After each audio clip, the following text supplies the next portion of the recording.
आपसे करना चाहूँगा कि पिछले एक हफ्ते में बाजार ने जो चाल दिखाई और बाद में बाजार जिस पोजीशन पे आकर रुका, इसको क्या कहा जाए? अगर एक लाइन में कहना चाहूँ तो इसको क्या कहूँ, बाजार सहमा हुआ है या फिर बाजार डरा हुआ है? लक्ष्मण जी, ये सवाल आपने मुझसे 2 दिन पहले पूछा होता तो मैं कहता कि बाज़ार ठहरा हुआ है। आज आप ये सवाल पूछेंगे तो मुझे कहना होगा कि बाज़ार में आज एक नर्वस ब्रेकडाउन हुआ है। और ये इसलिए मैं कह रहा हूँ क्योंकि थोड़ा-सा अर्निंग्स लेड है ये। आप देखिए, बाज़ार चल रहा था, 1 महीने पहले एक अच्छा मूव आया बाज़ार में। बाज़ार में थकावट कब से शुरू हुई? जब वो ऑटो सेल्स के डेटा आए उसके बाद, और उसके बाद जब कंपनियों के क्वार्टरली अपडेट्स आए।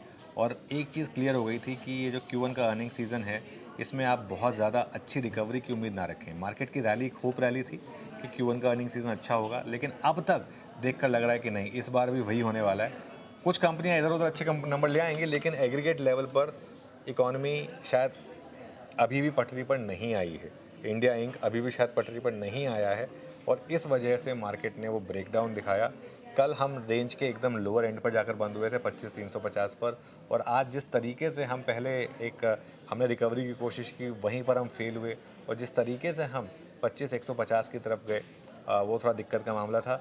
और अब अगर हम 25,050 तोड़ देंगे तो जो पूरी रैली 24,700 से शुरू हुई थी, उसके टूटने का रिस्क बढ़ जाएगा। इस इसके टूटने का रिस्क बढ़ गया है और अर्निंग सीजन जो है इस बार भी बाजार को बहुत ज़्यादा एनर्जी नहीं देने वाला है। सुनील सुवर्णम साहब, आप कई बार चर्चा कर चुके हैं अर्निंग सीजन की पहले भी। इस बार की रीडिंग क्या कहती है आपकी? ये रीडिंग कहती है कि नंबर्स जो उम्मीद थे उतने हिसाब से नहीं है। और इसका एक कारण मैं सोच रहा हूँ कि जो 1 लाख करोड़ का गिव अवे था, तो शायद लोगों ने अभी तक खर्चा करने का मूड बनाया नहीं है, इसलिए ऑटो के नंबर की बात करें। और बैंक के भी मैंने आंकड़े देखे, नॉट दी अर्निंग्स बट देखे तो डिपॉजिट ग्रोथ अच्छी हुई है, मगर लेंडिंग ग्रोथ उतना नहीं हुआ है। तो ये दोनों को हम कोरिलेट करेंगे तो लोग अभी भी थोड़ा हेजिटेट कर रहे हैं खर्चा करने के लिए, यानी एक कंज्यूमर का कॉन्फिडेंस अभी वापस नहीं आया है, भले ही पैसे उसके हाथ में आए। इसलिए आपने देखा कि एसआईपी आंकड़े बढ़ रहे हैं, और इंडस्ट्री के फ्लोज भी 19,000 से 27,000 बढ़ गई।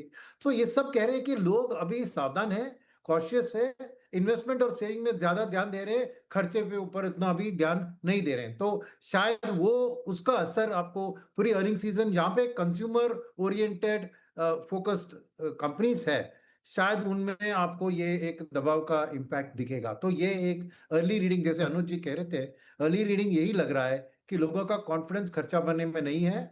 और उसके साथ जो इन्फ्लेशन की कटौती हो रही है ना, शायद कॉर्पोरेट्स को उसका एक कॉस्ट का बेनिफिट तो दिखना चाहिए, मगर सेम टाइम एक फ्रेश इन्वेस्टमेंट के लिए भी उनको, अगर लो इन्फ्लेशन है तो फ्रेश इन्वेस्टमेंट का भी सोचेंगे, क्योंकि अनलेस सबको एक नॉमिनल ग्रोथ बढ़ती है देश में, अब खर्चा उतना नहीं बढ़ेगा। तो ये एक नेगेटिव इफेक्ट ऑफ इन्फ्लेशन मैं कहूंगा, क्योंकि इन्फ्लेशन नहीं होता है तो क्या होता है कि वो एक कॉर्पोरेट्स को भी एक कॉन्फिडेंस नहीं होती है कि फ्यूचर की ग्रोथ अच्छी आएगी। Normally EPS growth nominal GDP growth से कोरिलेट होता है। तो शायद वेट एंड वॉच, अभी बहुत अर्ली डेज है, बस 1-2 दिन ही हुए हैं, मगर इनिशियल आउटलुक ऐसे ही लग रहा है कि थोड़ी अर्निंग सीजन की जो उम्मीदें थी शायद उतनी अच्छी नहीं आएगी। और खास करके एक और चीज है कि गाइडेंस क्या दे रहे हैं लोग, क्योंकि एक है नंबर जो क्वार्टर का, बीते हुए क्वार्टर का हुआ, और क्या उनको ऑर्डर बुक अच्छी दिख रही है, ये खबर शायद आके थोड़ी मार्केट को राहत दिला सकती है, अगर ऐसी खबर आई तो उसके लिए अभी ट्रैक करना पड़ेगा मेरे ख्याल में।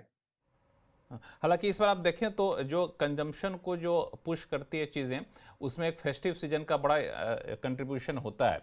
इस बार सारे फेस्टिव सीजन, दशहरा, दीपावली थोड़े से पहले हो रहे हैं, जो आमतौर पर जो होते थे पिछले साल के मुकाबले थोड़ा सा पहले हो रहे हैं। तो इन सब का असर आपको लगता है अगले अर्निंग सीजन में देखने को मिलेगा, लेकिन अभी तक जो इंडिकेशन है वो बहुत इनकरेजिंग नहीं है। गौरांग शाह साहब, आपकी भी रीडिंग यही है? धन्यवाद लक्ष्मण जी, इस मंच पर आमंत्रित करने के लिए सभी को प्रणाम और शुभ संध्या हमारे तरफ से। देखिए, यस, आपको भी प्रणाम, स्वागत है हमारे शो में। धन्यवाद। तो जो भी अभी तो टीसीएस के नतीजे हमने कल देखे हैं, शुरुआत हुई, पर्दे उठे हैं पहली तिमाही के नतीजों के इस नए वित्तीय वर्ष में। थोड़ा समय देना चाहिए मेरे ख्याल से। आकलन जैसे जैसे हम आगे बढ़ते जाएंगे और नतीजे आते जाएंगे, उसके पश्चात हम आकलन करेंगे। जहां तक आपका प्रश्न है, मेरा ये मानना है कि खपत से जुड़ी हुई ज़मीनी स्तर पर सकारात्मक संकेत, जो अगर हमारा अनुमान सही है, तो वो अक्टूबर, नवंबर, दिसंबर यानी कि इस वित्तीय वर्ष के तीसरी तिमाही के आसपास आपको ज़मीनी स्तर पर इसका सकारात्मक असर होता हुआ नज़र आएगा।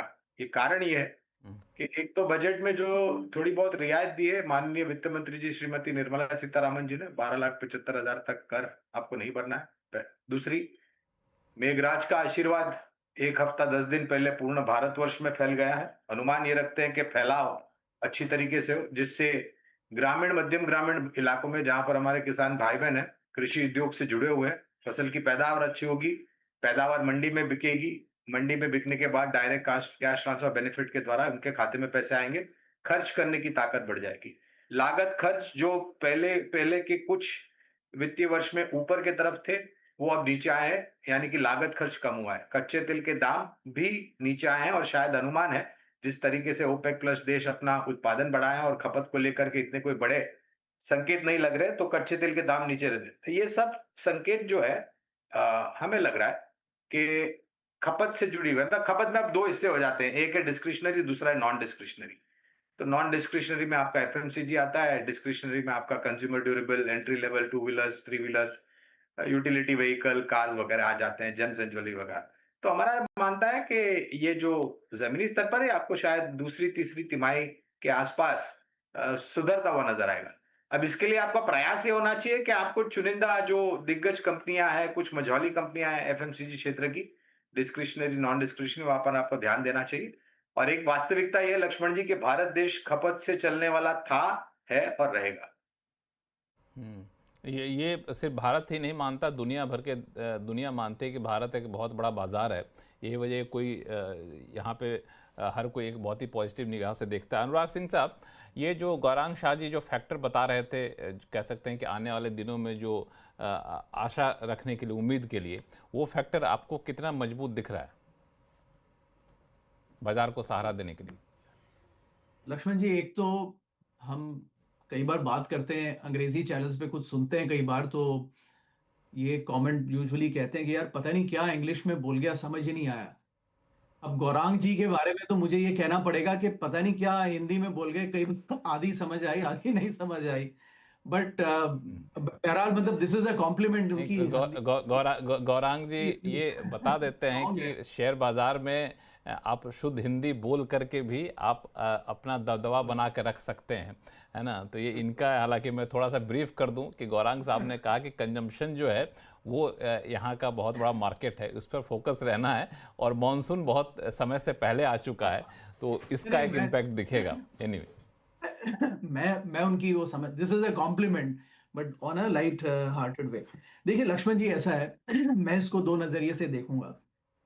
Indian corporate profits to GDP की एक रेंज है, वो 2%, 2.5% से 5% के बीच में वेरी करता है।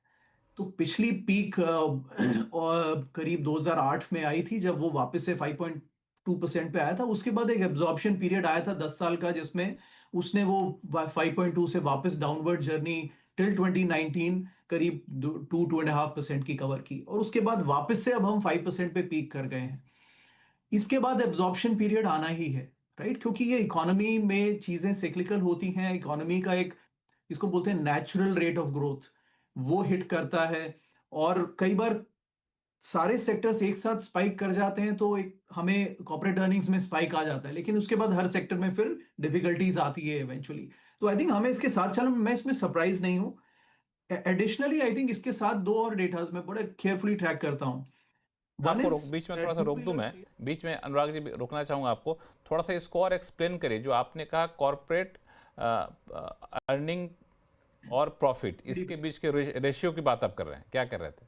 कॉर्पोरेट प्रॉफिट्स टू जीडीपी, भारतीय कॉर्पोरेट प्रॉफिट टू, हाँ, पूरा जो कॉर्पोरेट प्रॉफिट्स कमाती हैं और देश का जो जीडीपी, उसका एक रेशो की जो रेंज है इंडिया की, वो 2.5 से 5 के बीच में ही फ्लक्चुएट करता है। आप पिछला 2.5 से 5% का मतलब क्या हुआ कि मतलब जितना कॉर्पोरेट प्रॉफिट करते हैं और जो जीडीपी होता है उसके मुकाबले 5% प्रॉफिट होता है। जीडीपी 4 ट्रिलियन का है, तो कॉर्पोरेट प्रॉफिट उसका 5% लगा लीजिए, तो करीब 400 400 200 बिलियन हो जाएगा करीब, अच्छा। राइट?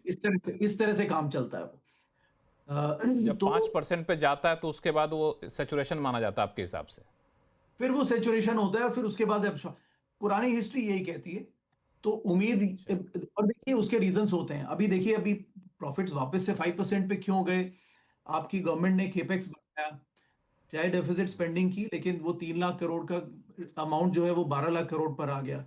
तो अल्टीमेटली वो भी स्पेंडिंग तो गवर्नमेंट से निकल के लोगों के पास ही आएगी, फिर कंपनीज के पास में स्पेंडिंग होगी। तो कुल मिला के ये चीजें आती हैं। सेकंड, आपका बैंक्स का एनपीए पिछले पूरे 2011 से 20 की डेकेड में बैंक स्ट्रगल कर रहे थे, बिकॉज सारे एनपीएस राइट ऑफ करने थे उनको पिछले 10 साल के। वो राइट ऑफ हो गए, बैलेंस शीट क्लीन हो गई, banks were ready to grow. Consumer के पास में भी नई स्पेंडिंग आई, right, because of government stimulus everything. So global rally थी, राइट।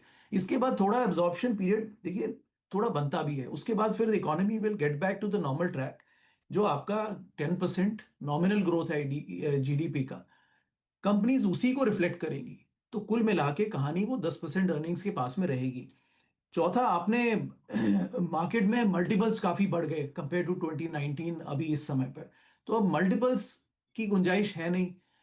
नॉमिनल जीडीपी अगर 10% ग्रो कर रहा है तो अर्निंग्स की स्टोरी वहीं पे रहेगी कुल मिलाकर। इसीलिए मार्केट का रिटर्न मैं कहता हूं कि इस समय से, और हम इस पे बाद में चर्चा कर सकते हैं, बट ब्रॉडली अज्यूम कीजिए, मैंने एक हाइपोथेटिकल कैलकुलेशन किया था कि 2020 से 2040 के बीच में, सपोज 2040 के एंड में निफ्टी 96,000 जाता है। ओके, 96,000 निफ्टी, वो कितना बनता है? वो सिर्फ 10% की अर्निंग्स ग्रोथ बनती है, और कैगर रिटर्न बनता है निफ्टी का, विच इज सेम एज जो कि निफ्टी वो पुराना हिस्टोरिकल रिटर्न भी अर्निंग्स ग्रोथ के साथ ही में चलता है। तो यहां से अगर दो 96,000 जाता है 2040 के एंड पे, तो इन्वेस्टर्स को 10% का रिटर्न बनेगा। बहरहाल, एक दो important parameters, right, which I track, one is to wheeler growth.